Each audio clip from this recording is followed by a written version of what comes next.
What's up, ladies and gentlemen? It's Brennan. I'm Baymax45, and today we're coming at you with another video. We have a battle report update from our Ultimate Cup yesterday. This is the Versus Ultimate Cup, the last one we have for online events of the first wave. Everything after that, starting in September, is going to be Wave 2. We don't even know when we're going to have Wave 2 Ultimate Cup yet, so hopefully we have a couple of those, maybe more than this. We had 2 Ultimate Cups, and I managed to come in top 16 again, this time with 13th place, so a little bit better than last time. So I scored myself another X4 Shoutmon, which is really great because I was able to score myself the cards I wanted from all the tournaments I was at. So hopefully we get that. Hopefully we get a couple good event packs that are not Quartzmon and not Analog Youth, although Analog Youth sells, which is good. So you can usually make $10 off of it, so it's not a terrible pull. But anyways, we're going to talk about the tournament, what happened. We're talking about all the rounds. There's only 6 rounds, and I had a record of 3, 2, and 1, so 2 ties and 1 loss. And we're going to talk about the deck I took, which is Puppets, the Fable Waltz deck, which I'm really excited about. I'm really having a lot of fun with. I just did a deck profile on it, but I've changed the deck up a little bit because this just worked a lot better. It was a little bit more consistent than the other version I was running. And no, it was a great deck, and I can't wait to update it for BT22 and show you guys that because I think it's going to continue to be really good. It's really consistent. There's so much search in it. You always getting pieces to your hand, and it stalls like a mother trucker. Oh my gosh, you can stall someone out. You can stall someone out till they deck out. Like it's so good. And I really had a lot of fun with it. So without further ado, let's get into it. Let's talk about the deck, and then we'll talk about the matchups here. And hey, if you enjoy this type of content, be sure to smash that like button, comment down below. We love to hear your thoughts. Subscribe to the channel, and hit that bell for notifications so you don't miss a single minute of fun. All right, well, we took the Fable Waltz deck there. Starting off with the eggs, of course.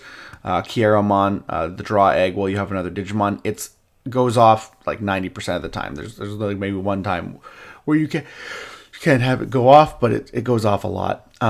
You also have, for rookies, we're running 4 of the Searcher Shumon. You got to run him because he's just so good. He just gets continuously getting 2 pieces to your hand. I've literally never had him whiff. It's reveal 3, add a Liberator, and a Puppet. I've literally never had this whiff, but you know, it might one day, but it's really hard. We also played 4 of the EX7 Shumon, the one that lets you Digivolve for 1.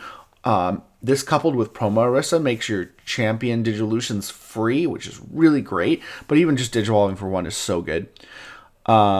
We played 3 of the Hanimon. This is actually really good because it gets pieces back to your hand. The Karakuramon is so important in this deck. Being able to get back ultimates and other things to your hand that you need pieces is really, really good, and you can use this very strategically, as well as the end of attack ability is actually really cool too. I've never got a chance to use it. I've always had to use the protection ability because they usually go after my monster and not just try to attack. But I mean, against OT gate decks like Red Hybrid or other things like that, just being able to end the attack is super, super good. So yeah, no, it'll be very good against OTK decks. So having this under a stack is actually pretty good. And then 2-pawn Chessmon, blocker, and without having the Kaguyam on board, they're a blocker, and on deletion, draw, trash 1, and draw 2. So that's really good because it lets you just get more draws. It's a draw power card. I don't know if I would change this card up with the new BT22 support, but it is pretty good. The one thing is it doesn't, if you have to Digivolve in the back with it, it costs 1, so it's a 1 cost Digivolution, which is not a bad opening move, but if you have other cards you want to play and you're going first, that's unfortunate. So it's not the card you want to see in your hand at the beginning. It's these 11 cards, but still really good. Still can play it for free and get some value out of it. Moving right along, our champion. So we are 13 rookies. I always saw a rookie every single game. I think there was one game I didn't see a rookie, but I was going second, and I was able to training into my rookie. So I mean, one game, but every other game I saw a rookie, so that's really good. Shumon, we played 2 of the Shumon that lets you play an Orisa if you have 1 or less, which is really good. And we play 4 of the promo. The promo is so good, playing out a token, which is really good for the Karakuramon. It's what the combo is. You need to play 4 of this. You want to see it. It's your best card. You can play it off Kaguyamon. You can play more tokens. Just spam the board with stuff and have those tokens there. So it's really, really good. And it plays off security, so it's better than the security starter deck one. So both are really good. Kokeshimon. Kokeshimon comes up because it puts in work. It's another level 4 target. It has the end of attack thing, so if you don't have the Hanimon, it does this. It can end that attack. And you can pitch a card, especially something you want in your trash to potentially play off the Kaguyamon to give something 4,000 minus DP. So a lot of times it works in tandem with Central, because if you Digivolve into Central and you don't get 2 attacks, you're not doing minus 6,000 twice. You're doing it once. But then plus a token that Central plays and the minus 4,000, you can go up to minus 13 KDP, which can get rid of a lot of threats on the board. So it's there for a lot of different reasons. 2 copies, really good. The Namakamon, I hate trying to say this guy's name because it's screwed up every time, is there as a defensive option because D-Digivolve is really strong against this deck. He's a puppet. We never Digivolve into him. He's basically there to trash with an ability and have in the trash so you can play him with Kaguyamon. And then when he plays with Kaguyamon on play, he can give one of your Digimon, depending on if you have 3 or more security or 3 or less, or if you have exactly 3, you get both effects. He can give, if you have more, he can stop Digivolving effects from affecting you. And if you have less, he gives it blocker and reboot. Now, Kaguyamon already has blocker, but reboot's really nice so that you can attack and then restand, so you don't have to worry about, so you have more blockers on the board basically. So both abilities are really, really good, and just having one of him is decent because you just trash him basically. Enter level 5s, Chaperomon and Kaguyamon. Chaperomon's really good, playing out a level 3 from your hand, and then protection. Kakuramon, same thing, protection, inheritable, but it's the main card of the deck. You want to see it. Chaperomon's a good secondary, but it's just not as good. But you want to be able to play to have a second monster on board, because if you pop one of your monsters, you can go straight into your level 6 for free. It's really good. Maintains turn a lot of times, or just gets you into your Sendromon end of turn, and then you can overclock and play a token. It's really, really good. Kaguyamon, such an amazing card. I'm glad I played 4 of it. It's really, really good. It's not as aggressive as you might think. Central still feels more aggressive, but this card stalls, putting monsters on board at the end of the turn from your trash, level 4 or lower, getting abilities off, being able, every time your opponent kills one of your tokens or your puppet trait Digimon, you can blow something up every turn. I've killed a lot of things with this card, and it's just the lowest level monster. So I mean, it just works so good. Forces your opponent to put stuff on the board and use memory in ways that they normally wouldn't have, and still is hard to get around.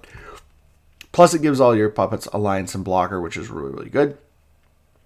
And yeah, so, and then that end of turn, just being able to summon out another puppet is really, really good. So you gotta play 4 of it. I wouldn't change that. EX3 Centralmon, I'd keep that the same 2. Overclock's really good. Being able to have a token on Digivolve and start every turn is also really good. And just in combination with Kaguyamon, you can keep 2 stacks on the board really easily with this deck. Then we have the EX7 Orisa. Now the EX7 Orisa is good because she gives you another puppet when the other one dies. So you tap her, get summon out a level 3 when your token or your puppet trait Digimon die. So you always have a revolving door of protection for your effects or blockers, even when you have Kaguyamon on board. You need to run at least 3 of this card. I might even think about running 4 because there's another card I'm not super hot on. Then you have the Promo Orisa, which gives you memory and plays a Shoebon. This card is really helpful too, but I would not play it more than 2 just because you don't always have a Shumon. You only have 8 copies of Shumon, so you don't always have a copy of Shumon in hand, and then it feels really bad when you don't get that second ability or that on-play ability off of it. But it's really good just for memory gain. If you can play it for free, it's even better. Then you don't have to worry about the Shumon, but if you have to play it for hard 3, you want to have a Shumon in hand. And then yeah, so I would play 2 of that and no more. Then I played the Memory Tamer Orisa, which memory's never really the problem in this deck because you have things like trainings. You Digivolve into your level 6 for free most of the time. You Digivolve into your level 4 for 1 or less most of the time. And then really all you Digivolve for 3 into is your level 5. And sometimes you can reduce that, like I said, with trainings or other cards. And sometimes you just want to end your turn and put your opponent to like one or two, and you get up to level 6. So memory is not super important because you also gain memory off this Orisa. So you generally start with 2 or more memory every turn anyways, as long as your opponent has a Digimon. So it's not bad. So this one I liked because it gave your tokens rush, which did come up a little bit, but it's not super important. So I could potentially see cutting that.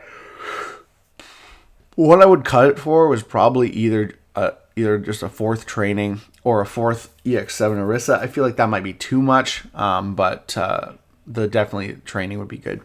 Mirai Kinosaki searches top 3, super good, super consistent, and then when you Digivolve into a puppet, you can play an Orisa by putting her on the bottom of the deck. This just cycles your stuff, so you don't have to hard play your Orisas. Sometimes you play her for that search ability, and then you get your free Orisa, and it reduces the cost by 3, so it's free for all your Orisas except for the Memory Tamer, which makes it 1, which is still not bad. But yeah, a very good card. I think you got to play 2 of it. It just helps consistency-wise getting to these on the board right when you need them, especially if you don't have them in your hand, or even if you do. 3 trainings, 1 scramble. Scramble's really good on Kakuramon because it Digivolves for 2, and then it gets its ability, so it's really good. So Scramble's really good, and then 2 Vortex Resonance. Vortex Resonance is really good. Just being able to search and then Digivolve into Centralmon for 3, or to even just Digivolve into Kaguyamon and say you had to search out your level 6 because you didn't have it in hand. That can be really good. Or the Kakuramon itself because you Digivolve after. So you can have a champion, search, get your Kakuramon, Digivolve, pops up, they can go into your level 6, and it's only cost 3. Plus it plays a card off of it getting hidden security, so it's a really good security bomb because you play one of your level 3s and then you have a blocker, and then they get their ability, stuff like that. It's really good stuff. So definitely like this at 2. Not sure if like the Fable Waltz unique emblem is going to replace this or not, but we'll have to see into BT22. But this is a really fun deck, and it's actually really good at stalling out your opponent. And so we'll get into the matches here and just talk about what we faced, because that will be, that'll tell us what, good matchups this has and which bad matches this has. But I really like the deck, and change-wise, not making much changes to this as is, unless, in addition for BT22 stuff. So we got a round 1 bye in the tournament, so didn't have to even play our first match, so that was kind of funny. Round 2, we tied to Galacticmon in game 1. I would have won if we had time. I had gotten the advantage, but man, that was a hard matchup. Death Axmon, I managed to clear his board. I managed to clear Death Axmon. I had a really good board. There wasn't much he could do. So unfortunately, I would have definitely been able to, if we hadn't gone into time, but we didn't even make it through game 1. So that was a tie. Round 3, I got 2-0'd Abadamon Core. That was a fun deck. It was interesting. Lots of Digivolve and other things, but unfortunately did not have the speed to really get me, so I managed to just overcome his board every single turn. Round 4, we 2-0'd Adventure. Adventure was a hard match because you have to be careful with the level 5s, and just but with all the protection, my deck does very well. Whenever it tries to send stuff back, you have to be very careful. Sometimes you just attack and hope, and if they don't have the ace, fortunately my opponent didn't have the ace the first game, so I honestly thought he was gonna use a bunch of shenanigans, but he wasn't able to. So I just basically attacked through all his stuff and won. Second game he was able to ace me, but it didn't matter because the protection was there, so I was able to get around stuff to kill things like Melgaroo and gain back a bunch of memory. So lots of fun stuff. But Adventure, definitely a more difficult matchup, but this deck, like I said, it stalls so good. Round 5, I got 2-0'd by Omnimon DNA, and I fought really hard on both those matches.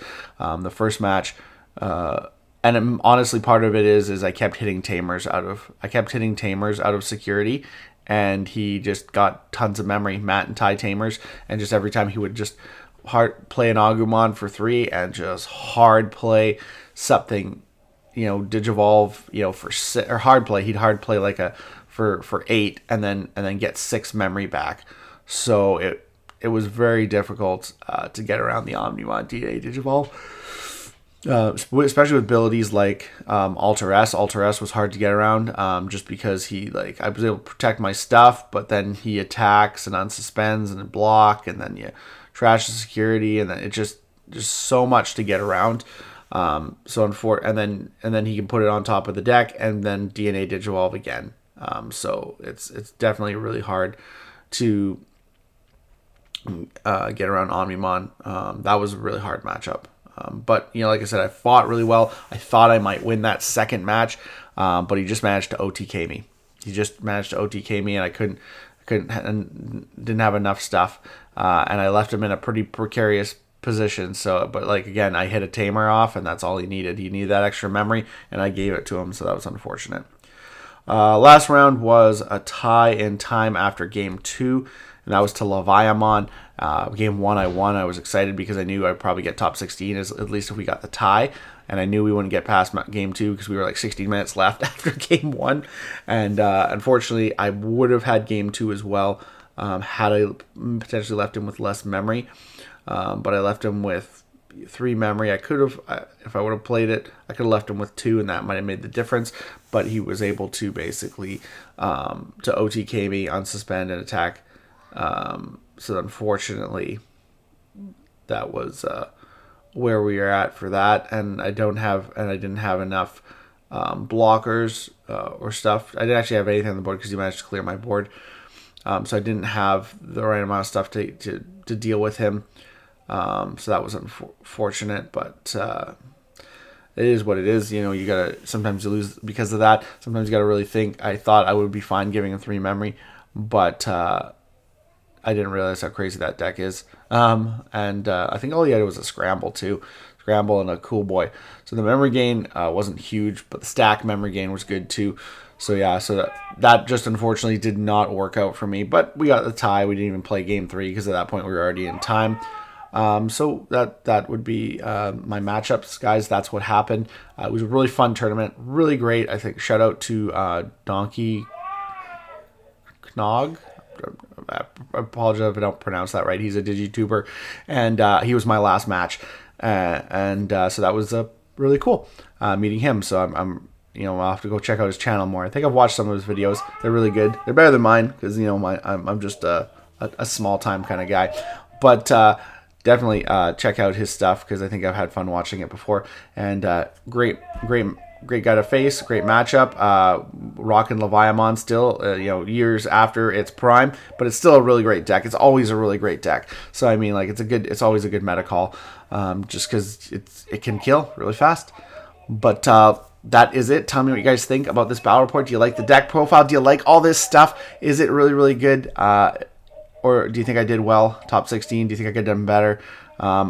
I didn't think I made a lot of misplays, so I think I really like this deck because it really resonates with my kind of play style, and it was really easy to figure out all my plays. Looks like that's all the time we have for this video. Thank you very much for tuning in. We hope to see you in the next video. As always, have a wonderful day, and that's all for now, folks.